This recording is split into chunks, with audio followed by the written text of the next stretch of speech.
Now, being liked is one thing, but when a future prime minister is asked the government he now most admires and answered that of communist China, because it could turn things around on a dime and order up green policies with a snap of their dictatorial fingers, we're staggered. That wasn't just dumb, admiring a murderous dictatorship. The record of Mao Zedong is a Hitler-scale blot on humanity. It was almost weird. It was certainly immensely careless. And no, it wasn't a joke.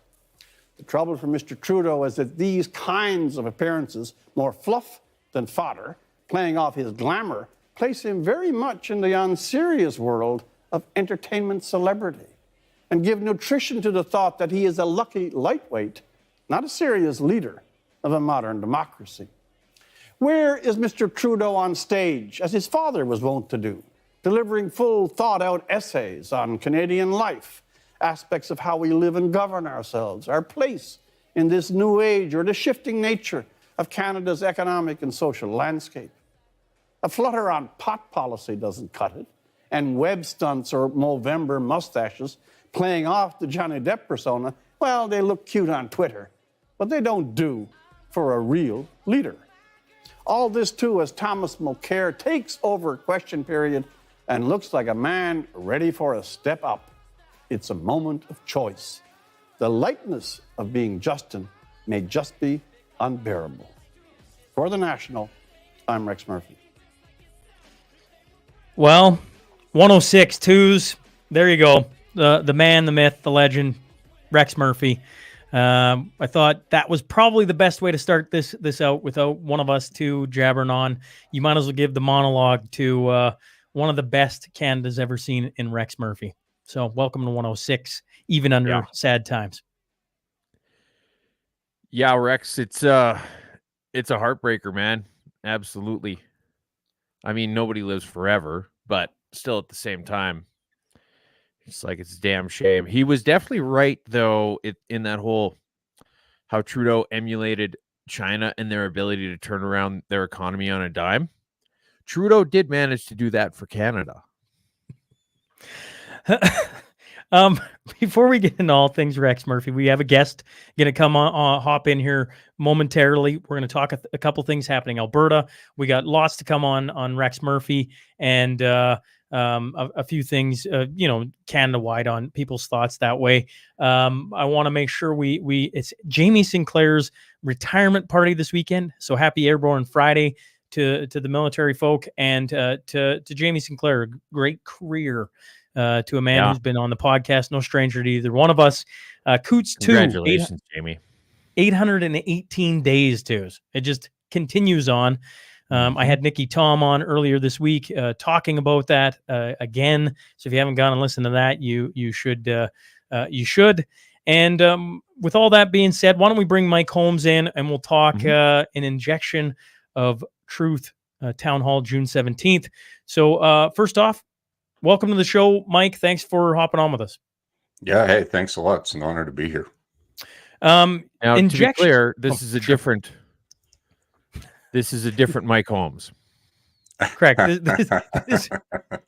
You're not Holmes on Holmes. No, I mean, isn't that guy up for like some fraudulent building practices or something like that? Yeah, we talked about that. We talked about that on the Mashup, I don't know, about 6 months ago. And then I get a text last night from Sean, and I start reading it, and he says, yeah, Mike Holmes is going to be on. And I'm like, that's not going to go well. Now, Mike, you're hopping on today. You got an injection of truth Town Hall, June 17th in Calgary. What can you tell the audience about it? Just what is the event? An injection of truth.ca is the site. It is an event that we are putting on several constituency associations and among just concerned Alberta citizens about having the conversation about the elephant in the room, a rational appeal, if you will, to try to bring the most current information about the downstream consequences perceived from the jabs. And we want to talk about it. So we're holding a live event, and as well as several streaming options to have the elephant in the room talked about. Who's coming to speak at it? Who's in your lineup of doctors or politicians or whoever that people are probably going to be like, oh, really? Didn't know that. Yeah, it's a pretty formidable lineup, all things considering. Details are still being worked out, but we have Byron Brattle, David Speaker, Wiseman, Jessica Rose potentially, and Mark Trozy, Dr. Chris Shoemaker, Eric Payne, William Mackus. Yeah, I know that I'm missing somebody, but yeah, all that considering, this is some serious firepower, and then we also have MLAs representing as well. The Lougheed Constituency Association. I'm pretty sure that we also got Fish Creek. We're getting lots of endorsement from political factions. So that's actually really good. It's a lot more than we anticipated, say, a year ago this time.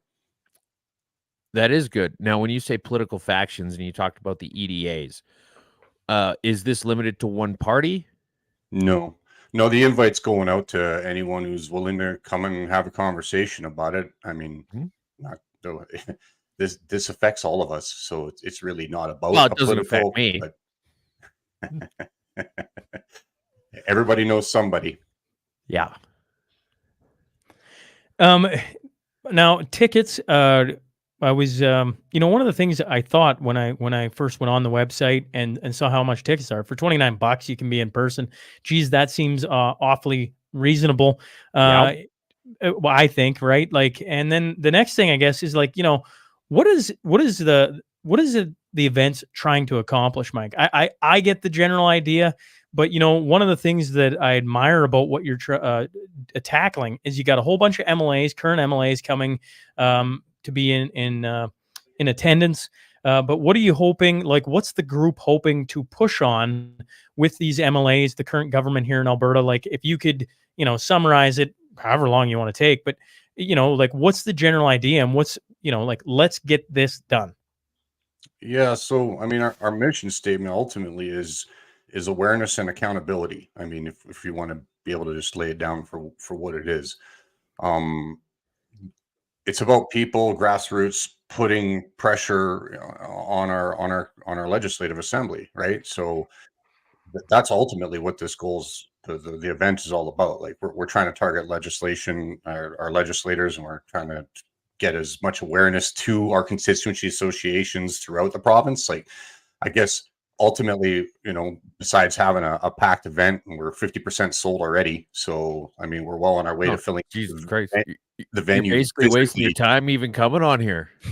Well, I mean, as much as that might be the case, I don't believe so, because we also have lots of streaming, and that's another thing. This is about awareness, because this isn't just an Alberta-centric thing. There's something happening in Alberta. It's no stranger to most people that Alberta and some aspects of even Saskatchewan, they're trying to stand on their own 2 feet, against federal opposition and so forth. And it's just so the event is to try to get that awareness out there, have a conversation rationally, get some more support in the legislation to try to shift that Overton window, push the ball forward for accountability, and ultimately get the jab stopped for 17 and under. I mean, obviously, we'd like to move forward about the whole mRNA platform, but we feel like we got to at least start somewhere. Think of it like a tactical pincer move or something, right? We just want to be able to take some ground and save some kids. Now, one thing we haven't mentioned yet, where is this event and what day is this event? So it's June 17th. The event gets disclosed when you purchase a ticket. I'm not going public with it as of yet for the actual venue. That gets to those sent to those who purchase tickets and gets streaming access, because we also know that we're running sort of like, we know that there's going to be a counter movement. So, and there's, as I don't know if you guys have talked about this on your show previously, but there's been certain groups that have tried to have conversations or town halls, and then there's all sorts of opposition. You get venues canceled. I mean, I think James Lindsay had to get shuffled like 3 times when he came here, and and this isn't as big as a Tucker Carlson, so yeah. So okay, what city is it in? I don't throw that out there, but it's in Calgary. It's in the city of Calgary. Yeah, it's strange to me when things get shut down Good old Yes, sir. Lloydminster haven't shut me down yet. So a shout out to the people of Lloydminster, because Yeah. Calgary's a strange land where they're like, you can't do this here. That seems quite odd to me. Where can people buy tickets, Mike? I've got it on the link, but is that the only spot? Is there just go to the website? Yeah. Just go to the website, injectionoftruth.ca. Yeah. There's tons of information there and mission statements, and you bet that's where to go. And am I, I guess when my eyes take a look at this, I see the opportunity to get your MLA there. So all of us could be pushing on our MLAs to go, because they're invited. All of them are invited to attend this conversation, to hear the information, and that this might be a real opportunity of what you're putting together to push on the government to do something that I think a healthy majority of us want, or don't even realize anymore that's happening, right? And that is, the jab in the youth. Yeah. For anyone who's watching, that whether you're in Saskatchewan or Alberta or where have you, if you have any contact with your local legislators, or you're on your board, try to encourage them to get a streaming access and have a watch party. Like, get your board involved and see if you can get a community hall filled up or something. Just let's have this conversation. Let's do this town hall. Let's get people's awareness up, and by all means, knowledge can be very, very edifying. And what better thing is there than that, to do that for your MLA? Okay, are you guys going to be checking QR codes at the door or anything? I'm still downstream of some of those details for those logistics. You're not going to be checking vaccination status? No. Okay. All right. I didn't want to assume. Yeah, that's yeah. Anything else, Mike? Before we move, this is why you're twos. That's right. What? Anything else, Mike? Before we move on to our first headline, we want you to stick around to talk a little bit about Rex Murphy. But anything else that you think the viewers should know about an Injection of Truth town hall, June 17th, in regards to the event, the after event, tickets, where to purchase, anything like that? I think we've covered most of it, but if there's anything else you want to say here before we move on, you got a couple minutes. Yeah, no, it's just an implorement. It's an implorement. I want to emphatically encourage this process, and I would like to see as many citizens, Team Humanity involved. And it's a great cause. There's even ways to donate, and if you can't participate, but get a stream, get some people, watch it, donate for the cause. It's still, lots of things are in motion. So obviously there's some things that could change on the fly. So stay up to date with the site, because like I said, we're still working on certain logistics, but it's all coming together. I mean, the momentum politically it's a breath of fresh air, to be completely honest. Absolutely. Okay. Well, appreciate you bringing us up to date. Twos, shall we slide into our first headline? It's going back to the intro, unless. Did we lose Sean? Rex Murphy, are we good? Oh, yeah, you glitched. And I'm the one freezing. Did I glitch or did I'm glitch? the one that's no, I'm glitching. Okay, Rex Murphy. Okay, here we go, folks. Rex Murphy. Obviously he passed away, and I just brought up a couple things. Dr. Jordan B. Peterson, a terrible loss for Canada. One of our best is gone, and then underneath that was Alberta Premier Daniel Smith. Alberta's government and her people send our condolences and love to the family, friends, and colleagues of Rex Murphy. Here's another one. Howard Anglin said, Rex once told me that despite hosting one of the flagship radio shows for 21 years, the head of CBC radio never spoke to him. And when he retired, his farewell gift was a $20 Starbucks gift card. He seemed baffled and amused, but mostly happy to have a great anecdote. And then finally, here's one more. That Rex Murphy got away with saying all of this and I could show it, but he was trying to implore Elon Musk to share it far and wide, because once upon a time, Rex Murphy spoke for all of us on different things. Twos or Mike, any thoughts on Rex Murphy here? I know we started off with it, but to bring it back up again. Before we get too far into it, just real quick, Zane Southgate wants to know, Mike, might the video streams be available post W event? Yeah, at some point, I know that it will get released because it's information that the public should have. So yeah, downstream for sure, it will make its way out. Which is, of course, we're going to encourage you to either attend the event or be willing to pay for the stream so that you can participate live. But yes, Okay. at some point. Thank you. All right. Cool. Now back to Rex. Mike. I mean, the thing that comes to my mind when I consider Rex Murphy is sort of that old adage that, given of a younger vintage than Rex, you just sit down, shut up, and listen, because this was an individual that had just a prolific understanding of a great many of things in the world, and sometimes silence is best when you're in the company of a great mind. Yeah, I never got to meet him in person, and I'm pretty disappointed about that. But yeah, anytime you read any of his articles or listened to him speak, you're always blown away. I mean, the guy went to Oxford, right?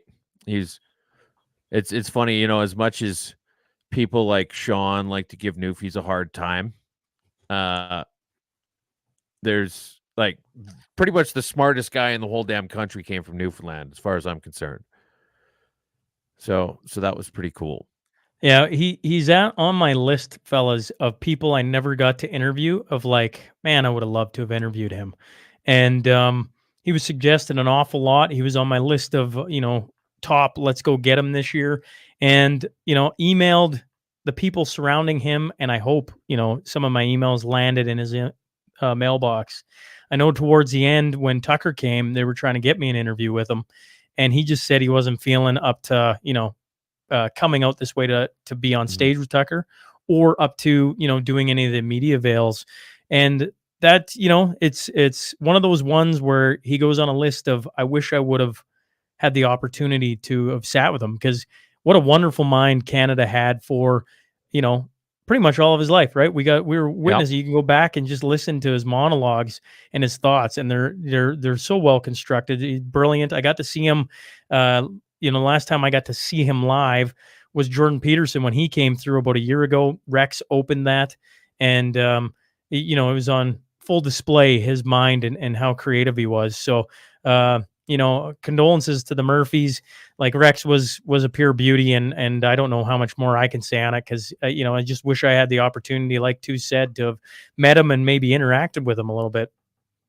Well, one thing I will say, when you talk about his well-constructed ideas and his arguments and things like that, there's a lot of people that didn't like what he had to say, but there was very little repudiation.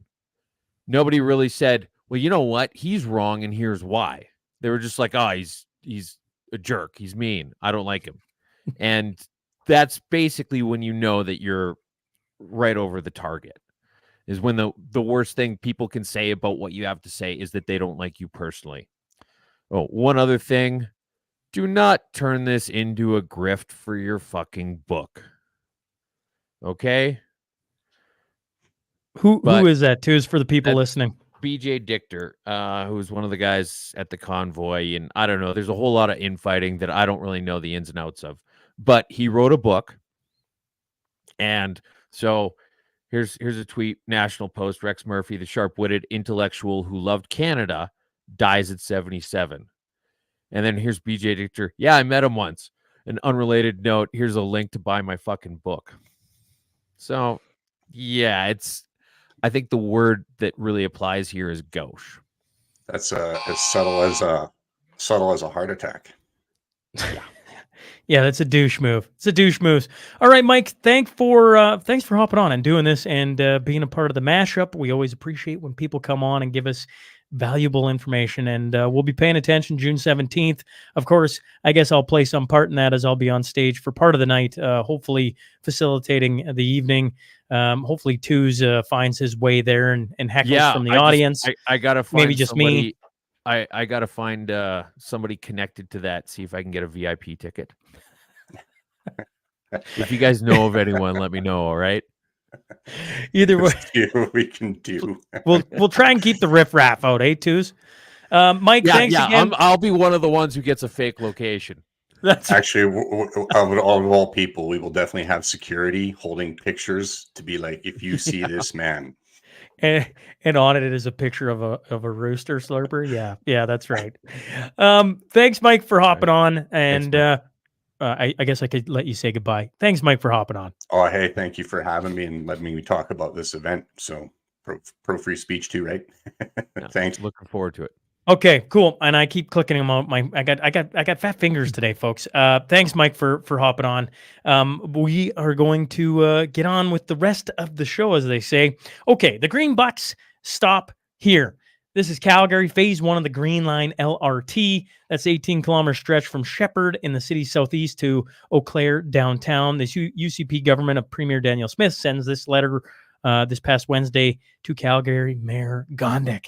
And it said, any cost increases or escalations will be the responsibility of the city, and no additional funding will be available for this project under any circumstances. Twos? I think it's finally great that you've got somebody who's saying enough fucking money is enough when it comes to cost overruns on government projects. This thing, I remember thinking when it first got announced, and it was that $1.5 billion, and I was still living in Calgary, and the C train, which is the train transit in Calgary, roughly forms an X. And then this is kind of a diagonal off the X. And so you think, okay, statistically, it's roughly like 1/8 of the city.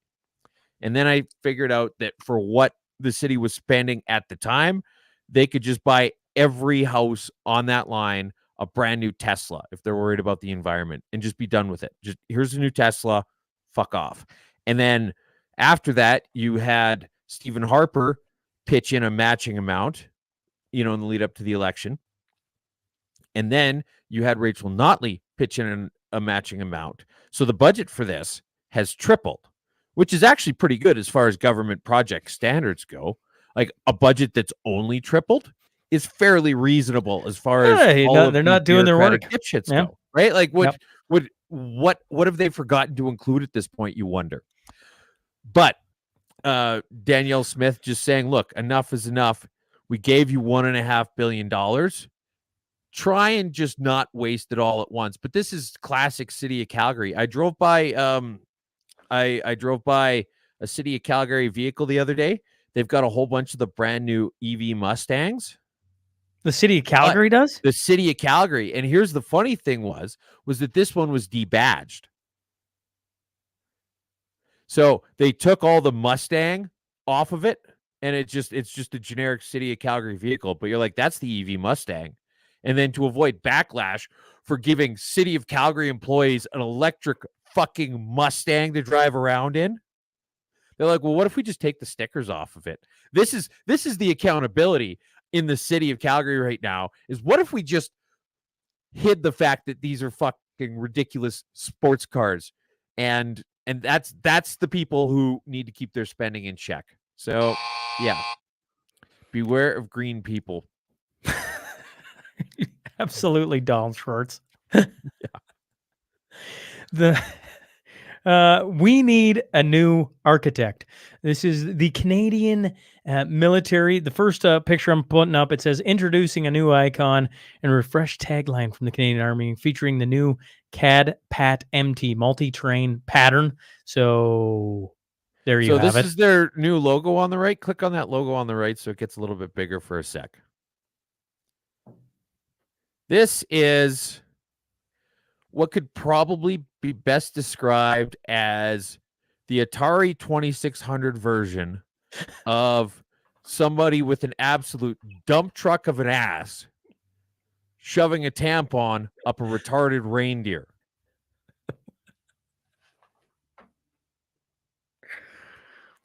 And you're looking at it and you're like, okay, I absolutely see it. You could totally, like, Sir Mix-a-Lot helped design this thing, it looks like it's like every mom in a Pixar movie. This is what they're doing now in the Army. And then the other one was them practicing a bunch of breaching, which is great. That's totally reassuring. And if you go to that first picture, look at how he's holding that shotgun. Now, I appreciate the fact that they've got the Wingmasters. I own 2 of them. It's a great shotgun, but I really hope that guy isn't a sniper. Let me just say that. The butt goes in your shoulder, okay? This is standing on Uh, guard. Blackface face palm.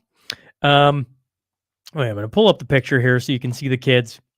Right, we'll even zoom in on it a little bit for you. Okay, it goes like this. 2 teens kicked out of their elite California Catholic school while falsely accused of wearing blackface have been jointly awarded more than $1 million after proving it was just a green acne face mask.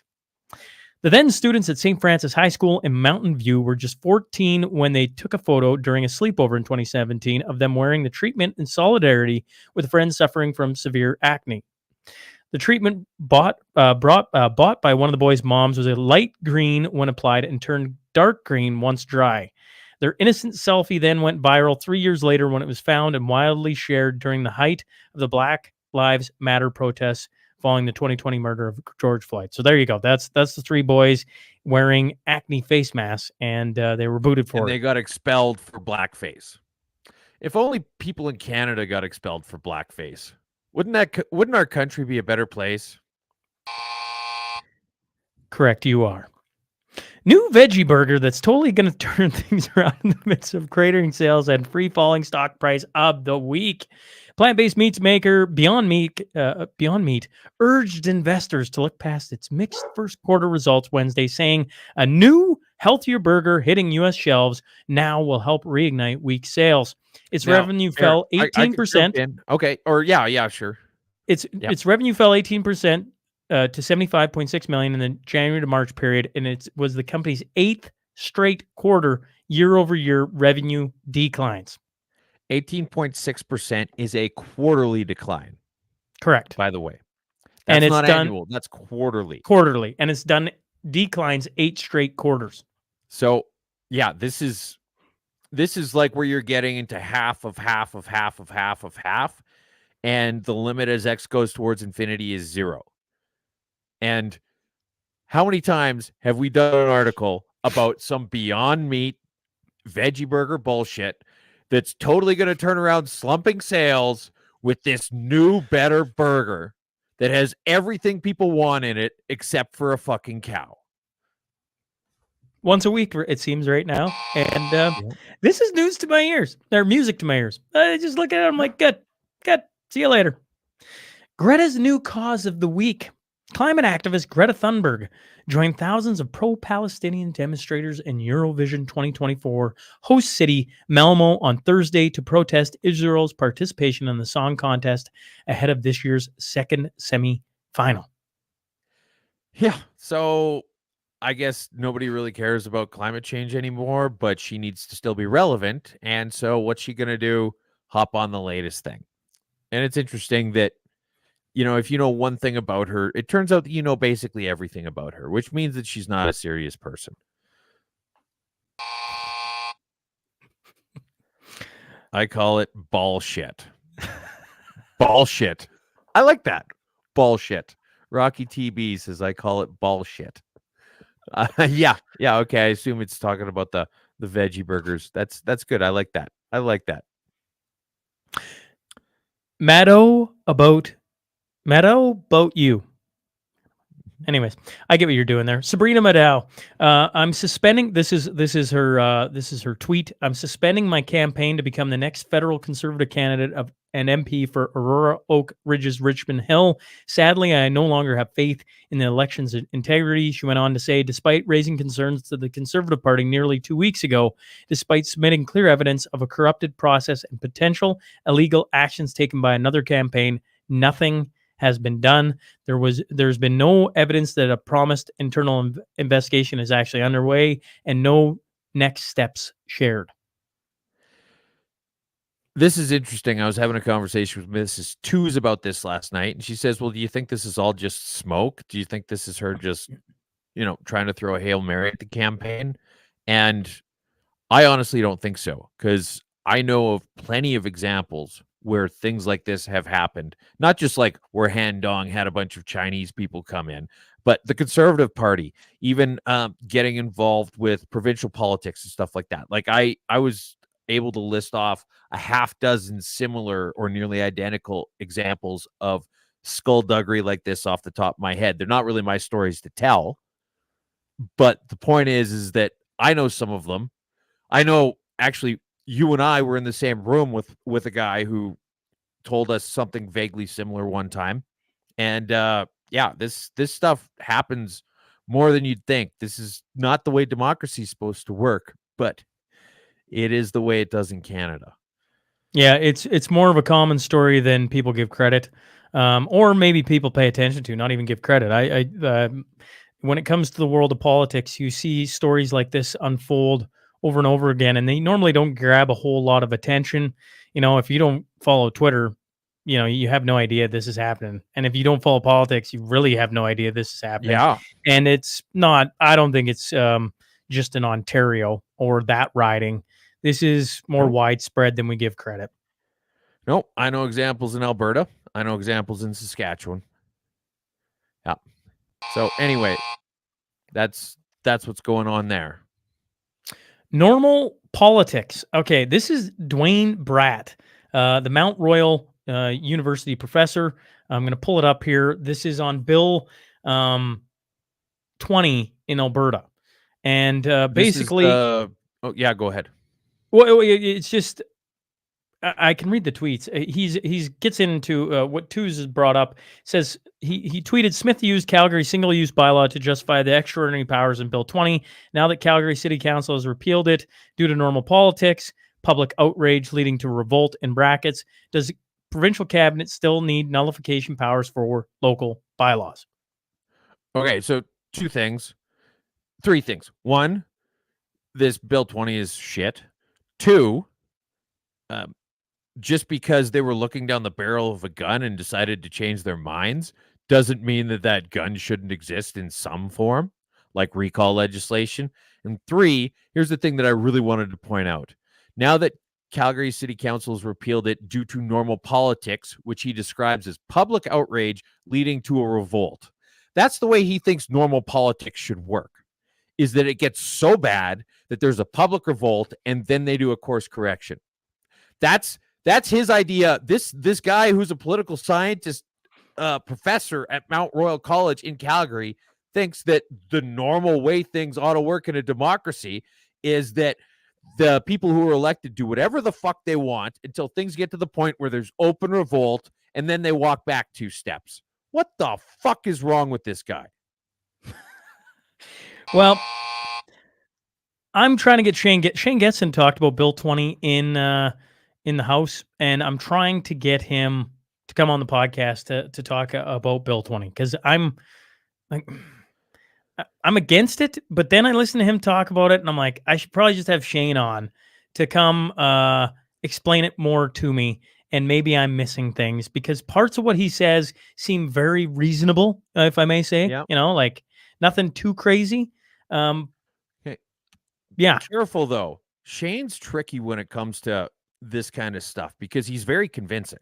Like, you could sit down with him and he could talk to you about the benefits of chopping your arm off for like half an hour, and you'd leave and be like, do I really need both of them? He's very persuasive.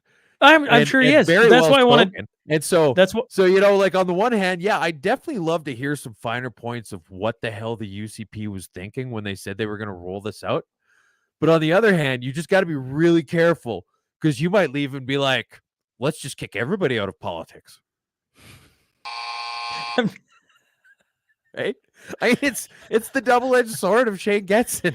We should not talk. I mean that in the nicest way possible. We should not talk to anyone. That's what we should do. Not talk to anyone, especially guys named Shane Getson, because they're too convincing on bills. Okay, I got it. Twos. What's the next one? All right.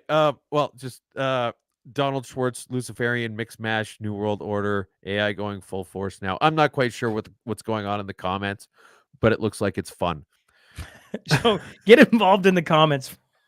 Because it appears to be going off the rails. CBC bags for more handouts of the week. Okay, there's multiple things going on here. Okay, first, the Canadian Taxpayers Federation filed a complaint. No, read that last. You want the now CBC CEO Catherine Tate tells MPs at the Commons Heritage Committee to stop focusing on her bonuses and ask the federal government for sustainable long-term funding of the media. Her solution, Stop worrying. sustainable long-term funding for saving media. Yeah. And don't worry Stop about how much worrying I'm paying for about bonuses. the millions of dollars of bonuses I give to me and the top 20 people in this organization every year. Just give us more fucking money. Okay? We need more money. Okay, but you all get giant bonuses. What if you took it out of that? No. Don't worry about that. That's super important. They're performance-based, but not based on actual performance. What we need is not more of our money. We need more of your money. And here's Chris Sims. Well, Chris Sims chimed in saying, congratulations to CBC CEO Catherine Tate for winning the Teddy Waste Award this year, the champ in the federal category. Tate is paid between $400,000 and $600,000 per year, and she handed out millions in bonuses, and a tiny percentage of Canadians watch the CBC. She then said, bravo. You got... That's crazy. So the Canadian Taxpayer Federation had Teddies. Buzz me real quick. The annual Teddy Waste Awards. Okay. This is the annual one. First, I'm going to read it. Then I'm going to say my bit. Then I'm going to let twos in. Okay. The Canadian Taxpayer Federation presented its 26th annual Teddy Waste Awards. You're going to let twos in? Yes. President Catherine Tate for handing out millions in bonuses with announcing hundreds of layoffs. The Mission Cultural Fund for its sex-themed artist performances. And the City of Regina for its Experience Regina rebrand fiasco. Now, this is the one I picked out, quoted, the City of Regina came up with a snappy slogan like, show us your Regina, and Regina, the city that rhymes with fun. After spending $30,000 facing backlash, the city ditched the entire rebrand, so it won Teddy Waste Award. That's just coming from the Canadian Taxpayers Federation. The only qualm I got, and Chris Sims, I know you're watching and listening, is where was the invite? We talked to you on this show, I don't know how many times.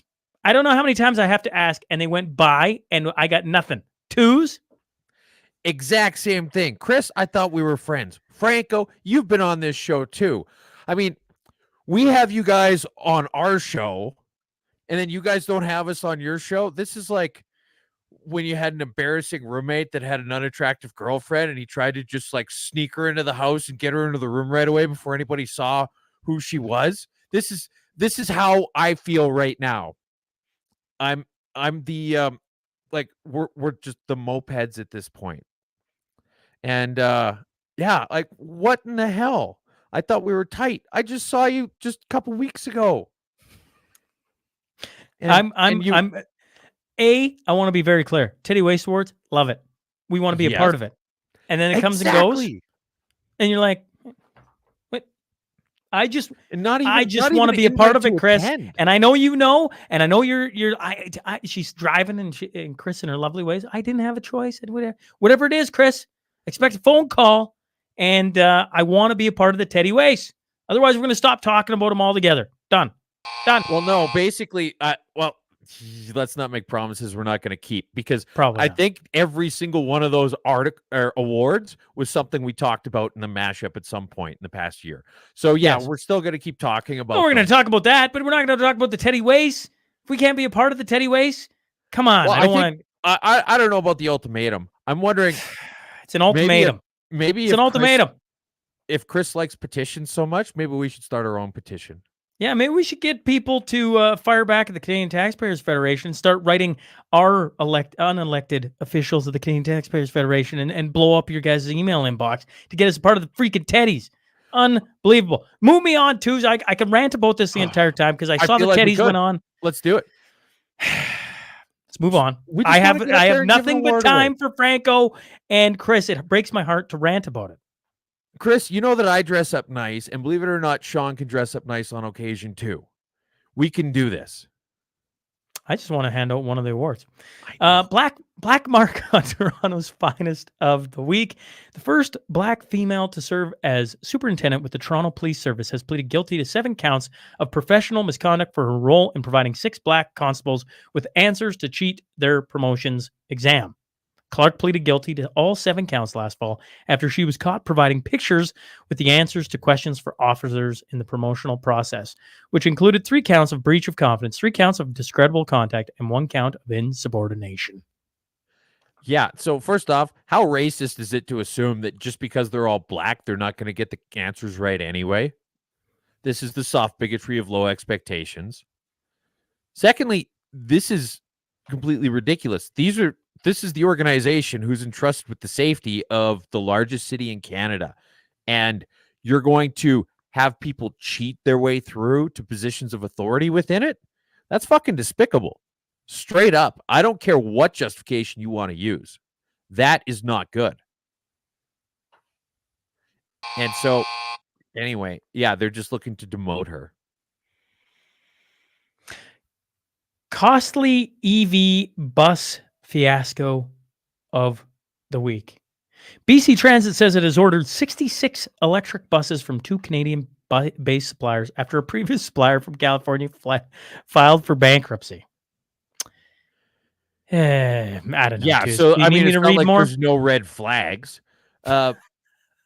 Actually, yes. Keep talking a little bit about it. On Monday, because- BC Transit said it had requested the buses from 2 pre-qualified suppliers, Nova Bus, a Quebec-based bus manufacturer, and New Flyer, a Winnipeg-based manufacturer. Funding totaling $395 million for buses and infrastructure was announced back in July of 2023. The Crown Corporation, which owns a fleet of 1,100 buses of varying types, is aiming to have a fully electric fleet by 2040.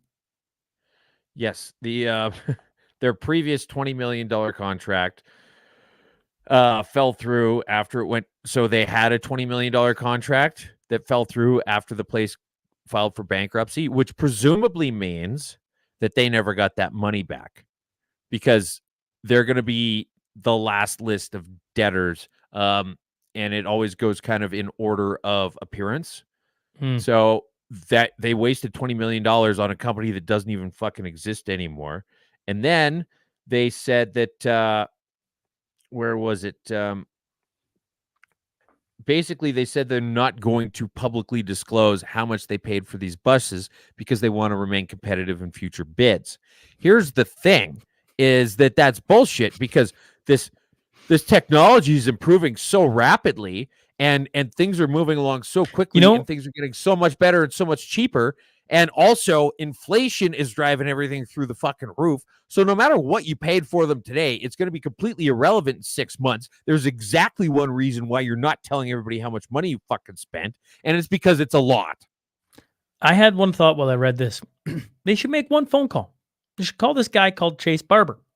And he could probably do them a couple of things that would make a ton of sense and would probably work. And they could probably be a lot cheaper. And it'd probably be a lot cheaper. But we all know this about government. They don't do things that make sense. They don't enlist smart people that can do it for an efficient way and make things just smooth and actually work. They want to, And they're not So I looking throw at the idea out. How many other times has something like this happened in how many other places in Canada? I think the Bible says don't cast pearls before swine twos. And I don't even know why I bring up Chase Barber to politicians because it's like, they don't care. They've already made their choice on what they're going to do. And, they're not looking for a solution. Right.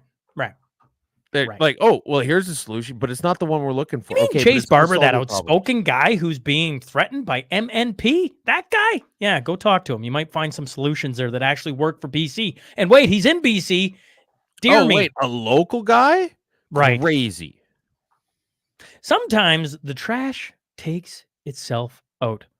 Okay. Kamalpreet Singh, 22, and Karen Brar, 22, came to Canada as students from the Indian state of Punjab, their hometowns separated by roughly 100 kilometers. Both men received their visas in 2019 and were, according to the Times of India, from well-off families with agricultural backgrounds. On Tuesday, the suspects wore orange jumpsuits and briefly responded to questions from a BC judge in separate appearances at Surrey Provincial Court. All three men who, were there were arrested in Edmonton on Friday, faced charges of first-degree murder and conspiracy to commit murder in last June's killing of Sikh separatist Najar, whose murder sent Canada's relations with India into disarray. Now, first off, a little background on this. This terrorist who got killed in Canada came here on a fake passport. That got discovered, and then they let him in anyway, despite the fact that he was a terrorist who came in here with a fake passport, which they found out about. Okay? So I feel like tightening things at the border, even just a tiny bit, might solve help. this. Okay. And Maybe. then you've got two guys who came here on work visas to basically become gangsters, and they shot this dude. So, I mean, on the one hand, your incredibly lax immigration policies bring in some bad guy, but then your incredibly lax immigration policies bring in some other guys who solve the problem of the first guy. So I guess we just need to bring in a couple more, and then they'll solve it, and then a couple more will solve the next You know one. what it reminds me of? Have... You remember the Simpsons episode where they had I can't remember, was it they had too many a certain type of bird, so then they brought in all the snakes to get rid of the bird, and then they had to bring in the next plague to get rid of the next one. Anyways, complete. Yeah, that's our immigration policy. It's like Ricky Bobby with the steak knives.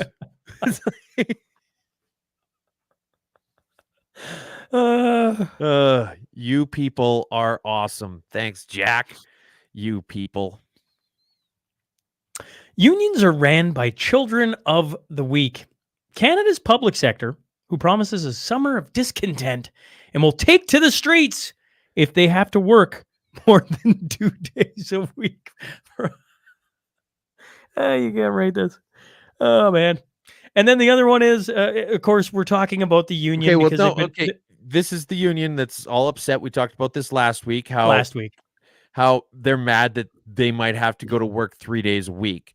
And then they're saying that, it's completely irresponsible. Not that they have to go to work, right? It's not that they work 3 days a week. It's that they have to go in and work 3 days a week to an actual office. Okay. And now they're saying they're going to raise hell.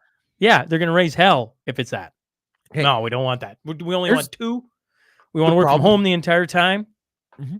The problem with unions is you've got this situation now where government employees get paid disproportionately high amounts, especially when you consider the little that actually gets accomplished. And they've got ridiculous benefits. There would be, if you just said, okay, look, if you guys don't want to work here, that's fine. I understand. We're going to let you go, and we're going to see if anybody else wants the job. You would have lineups around the block like it was the fucking passport office for that. People would be like, oh, this ridiculous job with this ridiculous pay where I need to get absolutely nothing done and I've got a gold-plated pension for the rest of my life? Yeah. I could totally live with that job and coming into work physically for 3 days a week. I think I could probably get by on that. The other article tagged on to this was the Chicago Teachers Union. They're negotiating a new contract and making $50 billion in demands. And to put that number in context, in 2023, Illinois state budget was $50 billion. So the Chicago Teachers Union for the win. Just Chicago wants a budget as big as the entire state. Correct. Budget for everything. Yeah. I mean, if you're gonna go high, go high. Hey, just swing for the fences, man. Exactly. Swing for the fences. Shoot for the moon. Allie Miller, hi everyone. I just got in. Glenn Giebert, muffins. Some adults have to go to work too. Glenn, you could do your job from home, I bet, if you really wanted to try. And Donald Schwartz, fire them all. I completely fucking agree. Crashing Boeing plane of the week. Okay, I'm going to show. I'll talk while this video shows. It's just them spraying it down here. But Turkish Transport and Infrastructure Minister Abdukar Yurgalgo reported that a FedEx Airlines cargo plane was forced to land in Turkey without its front landing gear on Wednesday. The one you're looking at is FedEx Express Flight 6268, operated, of course, on a Boeing 767. And then the New York Post said a second whistleblower has died, which we talked about last week, under mysterious circumstances, just 2 months after another one allegedly shot himself in the head. And the attorneys now for there's both 10 men, more. Yes, the attorneys for both men hope their deaths don't scare away at least 10 more whistleblowers who want the company to clean up its act. So there you go. I love how in that article they talk about the surviving whistleblowers.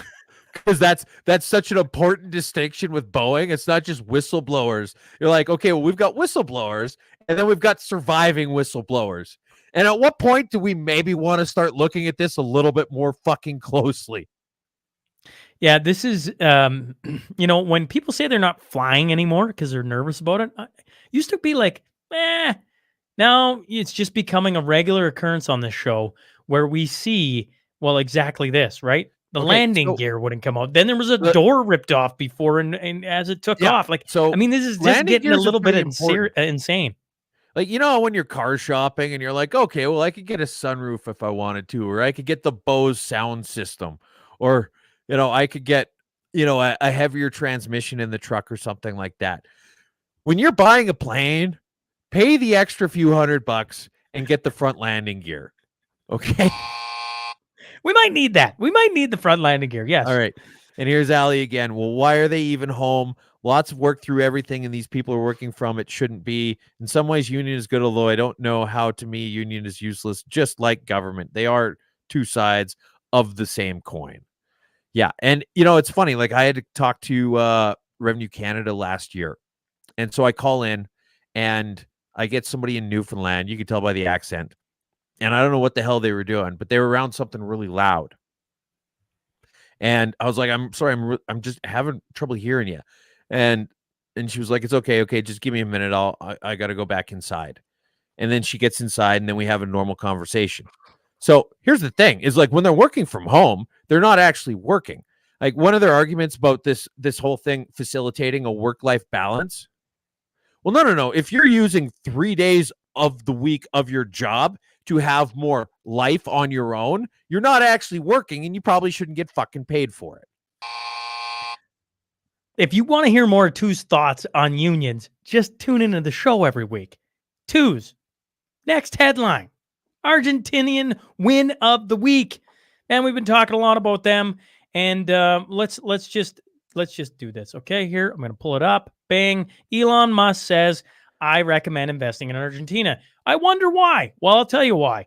Milei announced that the country had recorded its first quarterly budget surplus since 2008, a modest 0.2 PC of the GDP, but still an astonishing achievement in such a short space of time, especially for a country that has run deficits for 113 of the last 123 years. According to Bloomberg data in the blue chip swap market, the peso was the best performing currency in the world in the first quarter of this year. Anything else need to be said, Twos? Yeah, actually, we got a little bit here. This is the headline. Milei is already proving the left-wing economic establishment is wrong. I just you're starting to see more and more of these articles, and I don't know, maybe people are going to get sick of them, but I'm not yet. And so I think we should still be talking about them whenever they happen. Co-vindication of the week. I tell you, this one elicited a lot of explicitives from my mouth. I had to contain myself because a lot of what? Explicitives. Expletives? Sure, if that's the way to say it. This is Como. Okay, Chris Como says he's now taking ivermectin daily. He was on Patrick Bet-David. The thing that stuck out to me, he said everyone will say Joe Rogan was right, and then he's like, no, Joe Rogan was saying, and then he kind of catches himself. He's like, well, yeah, he was right. Like this guy, why does Patrick Bet-David not shut him down immediately and say it's because of you assholes on the television that all of this, you want to be a journalist now? Great. You want to take ivermectin now? Great. How about you go, I got it wrong. And I was, and jump on the grenade instead of being like, Joe Rogan was kind of right. Well, he wasn't. They're going to say, well, he's kind of right. Like this guy, screw this guy.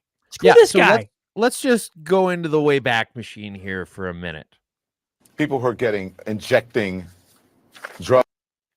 People who are injecting drugs Both for these animals guys. and horse. And people telling them to. Oh my God. What person? You talk about cancel culture and who to shame. Ivermectin, a dewormer, really? They are shaming themselves. No one has to shame them. They're shaming themselves. No, they need to be shamed. Yeah. They need to be shamed. Yeah. This guy. Yeah, but now I'm taking ivermectin and it's not a big deal. This guy. You don't deserve to be on anything, man. No, get out of here. He doesn't. And here's the thing is, so since he got fired from CNN, now he's trying to start his own news thing. Yeah, Same thing like totally, Don Lemon did. it's interesting though. Like Don Lemon, so Tucker Carlson does his, and it's a raging success, but he basically just keeps doing what he was doing before. Maybe slightly more interesting, I would say, not watered down by a big organization. You got Don Lemon, who says, I'm just going to do the exact same shit I did on CNN. And as much as it sucked, props to him for staying true to himself. Chris Cuomo is trying to just say, well, you know what? Don Lemon tanked at this. If I'm going to start my own, maybe I try and just ease into sidling up to these people that have been telling the truth for literally fucking years. And the problem is that there's been no contrition, there's no reconciliation, there's no apology. He just kind of switched jerseys and showed up on the other side of the stands and was like, "Hey guys, how you been?" I want to make sure I make this point clear. I'm not saying you could get it wrong and not admit getting it wrong and come join us all. He doesn't do that. It's like he skips over the part where he was completely wrong and was like, we should shame everyone. And how says, many people died because of that video clip? I mean, not many, because COVID wasn't really that lethal, but the point stands. it just frustrates me beyond belief to watch that. My anger, many things don't get me that angry too. That video right there, him talking to Patrick Bet-David saying, oh yeah, now I take ivermectin and we got it wrong. We were given bad information, and on and on and on it went. Screw that guy. Screw that guy. The bad information. 100%. I can't say anything else about it. I could just end the show here because I just want to punch them through the screen. That's what I want to do. Democrats thinking black people are stupid of the week. Governor of New York, I'm choking on my own rage here, folks. Governor of New York, Kathy Hochul. I mean, it's better than what you usually choke on. Well, speaking on stage in California Forum about her desire to have more of a diverse workforce in artificial intelligence, she's attempted to highlight the disadvantaged but instead founded presumption about them. Quoted, right now we have, young black kids growing up in the Bronx who don't even know what the word computer is, and come on. Followed this. Right, they're growing up in the Bronx. In what century? Who the hell in North America doesn't know what a computer is? How fucking racist are you that you just assume that, well, black people don't know what computers are? Black people can't get photo ID. Black people can't get this. Democrats being Democrats is what the headline should read. Transgender idiocy of the week. The Boy Scouts of America is going to change its name to Scouting America, marking the first change in 114 years. And of course, the change is made because they want to be more inclusive. There you go. Yeah. Although I will say, in very limited defense, the video did talk about how Buddy was saying that their membership is at an all-time low. They're basically on their last legs and trying to throw whatever they can at the wall to see what sticks. So, they're flailing and sinking. So, yeah, I get it. But on the other hand, you're like, is this really the best thing you guys could come up with? So. China is lying to us of the week. A zoo in China, here, I'll bring up the picture. There you go, folks. Okay. A zoo in China sparked all-out pandemonium after they dressed dogs as pandas because they didn't have the genuine artifact. There you go. There's a dog. Yeah, they trimmed its face up. They took this dog from northern China, this particular breed of dog from northern China. They trimmed its face up. Chow Chow. It's a Chow Chow. That's what the dog is. I think all dogs in China are Chow Chow, Sean. Well played. All right. And so anyway, this one, before ending up on the grill, got painted black and white. It basically got black and white face. And they just figured nobody would notice at the zoo. Like, I could see maybe if you went to something like Chile or something like that, where you're just a world away from pandas, but every panda in the world lives in China or is property of the Chinese government. These are like the experts. This is like gluing a couple broomsticks on top of a horse and saying it's an elk in Canada. You're not going to fool anybody. But they thought that they could get away with it. I'm glad we have at least some happy humor in the in this week. Yeah, he's cute. Allie, Chow. he's cute chow is normally brown. I don't know. Maybe I'm not familiar with chow chows.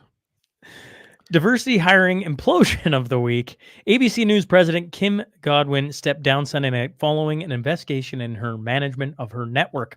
The overseer of the network, Deborah O'Connell, opened a corporate investigation, and a good one, and other senior executives after the growing frustration among staffers, vacant top positions, and the drop in ratings at its prominent program, Good Morning America. Several people alleged Godwin dedicated more time to her profile than creating success in the new division, and that her mismanagement shocked people.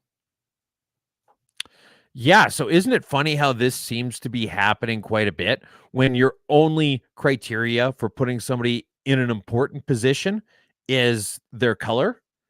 They're not really up to the task. Also, this lends itself to, you know how people like the NDP every year, they like to, on January 4th or 5th or whatever, they'll say, as of 10 o'clock this morning, the CEO will have made more money at an average company in Canada than the janitor will the whole year long, right? It's because you need a very specific and highly tailored and highly honed skill set to run a company. You can't just, like, no offense to any custodial people, but a little bit of training and you can have literally anybody do that job, right? Now, some people are going to do it better. Some people are going to work harder, but the basics of it are fairly simple. The basics of running a multi-billion-dollar news agency, probably not that easy. And so, yeah, diversity is our strength. Dumb person being mauled by a bear of the week. Okay, say it. Okay, you can't just laugh and trail off. You got to actually read. I go to the trouble of writing the headlines. You got to actually read them, Sean. Dumb person being mauled by bear of the week.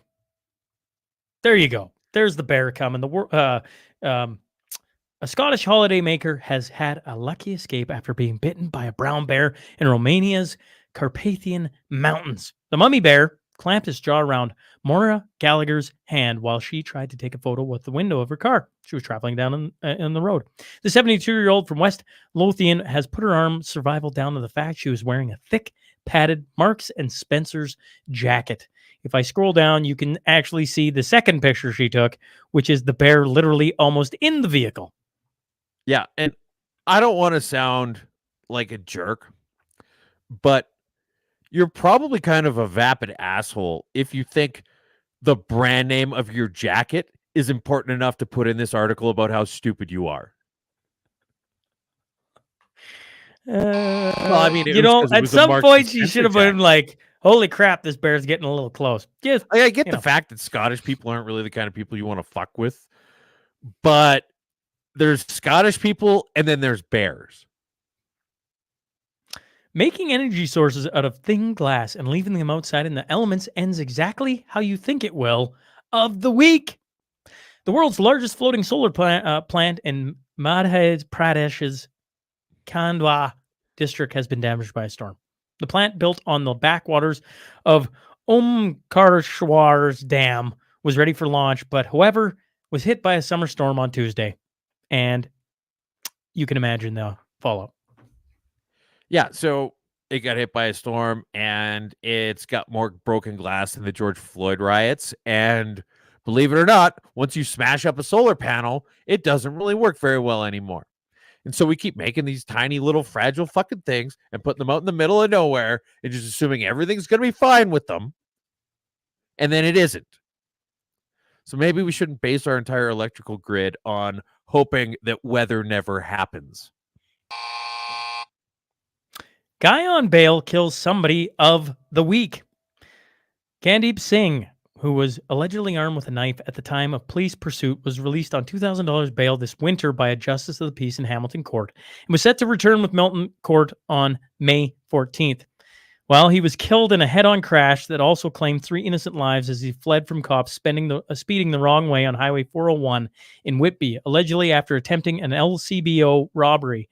And, of course, he was facing charges for 2 other liquor store robberies. Monday's attempt heist in Bowmanville and crashing into a Nissan Sentra, killing a baby and his grandparents, too. Yeah, who were visiting from India. India.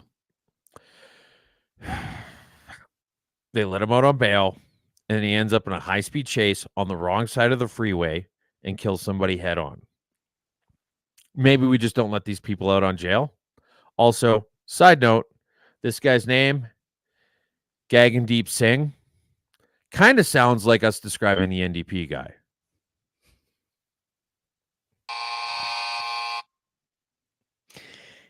You know, before we move on to happy news of the week, I just wanted to say, you know, with the boys still in remand 800 days later, and then we read the stories where they just let bad people out Anybody over out. and over again. Except them. Except them. Okay, happy news of the week. The Trans Mountain Pipeline expansion is now complete.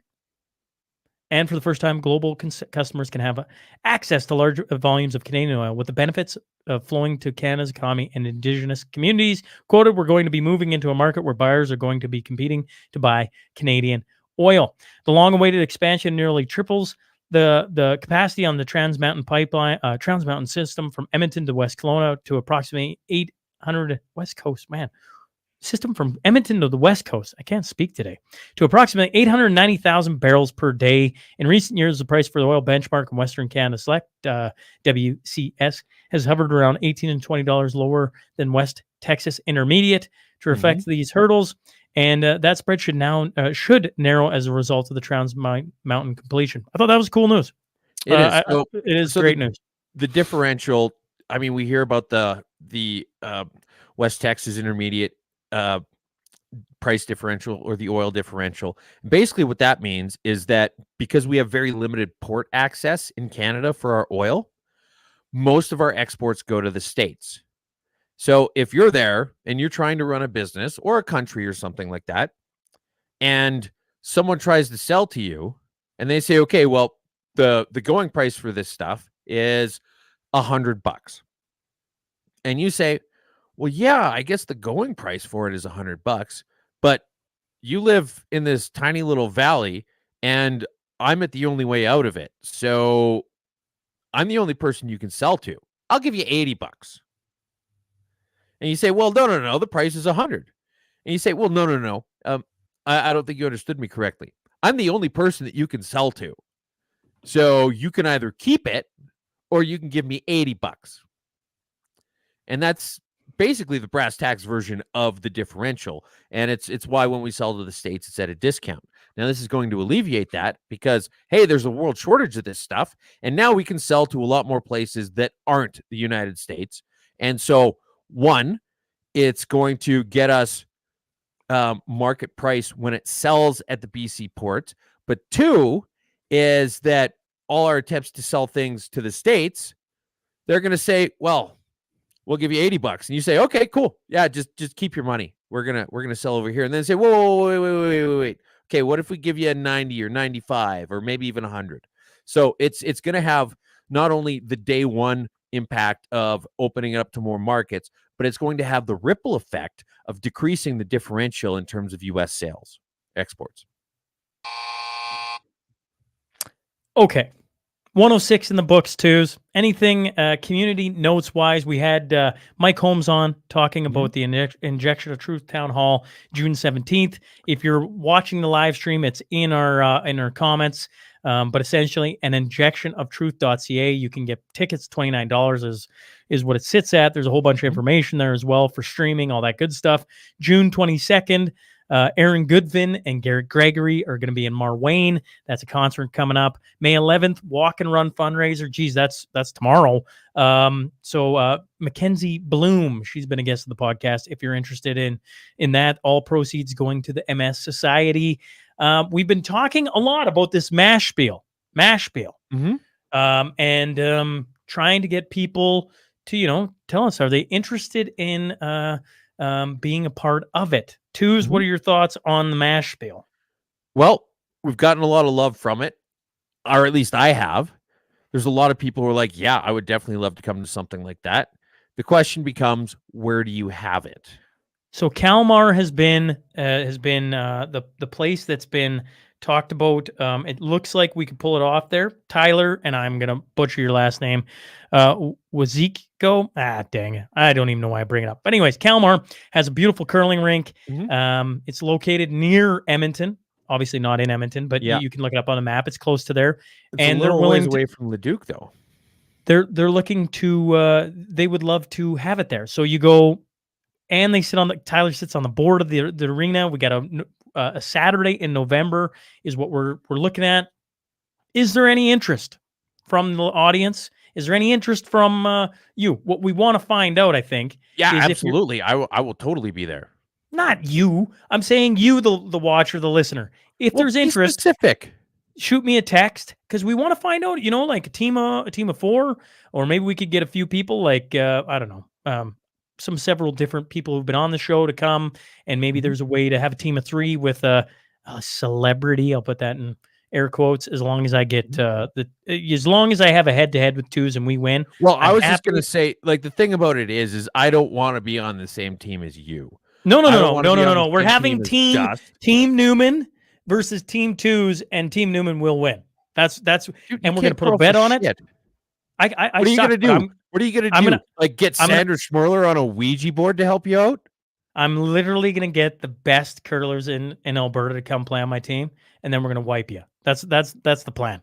Anyways, if you're interested in Mashbill, November, Kalmar, or I mean, if you got a couple other ideas, I'm always open to different ideas. Tyler has been pushing hard for there. It sounds like it could be the place. If that's of interest, we're trying to figure out if this Mashbill can have a little bit of can catch a little bit of a wind in the sail and put something on that'd be a lot of fun. We've had some interest in sponsorships. We've had, there's a lot of, hey, let's make this happen. But the question now comes down to how many people would actually want to show up to it. And if it's just outside of Edmonton, I mean, as much as I would hate to have more than just like 1 or 2 Oilers fans there, it's something maybe we could live with a little bit. Speaking of Oilers, game 2, let's go. Yeah. Let's go. Real quick. Let's hear all about game 1, Sean. Mashup 106, folks. Oilers suck. Oilers suck. I mean, let's be clear. The first game, not too happy about it. We talked about it on the Brothers Roundtable. They got to be better. They will be better. Let's go. Yeah. Anyways, folks, Mashup 106 in the books. We look forward to being with you next week again. We'll catch up to you on 107 next Friday, Tues. Thanks for hopping aboard, everyone, and have a great rest of your week. Oh, wait, weekend. here real quick. Leanne Taylor, who are the Flames playing again? I thought we blocked her. They're playing each other on the links, probably somewhere down in Arizona, Well, Tues, I'm out of here. Folks, have a great weekend. all right, thanks.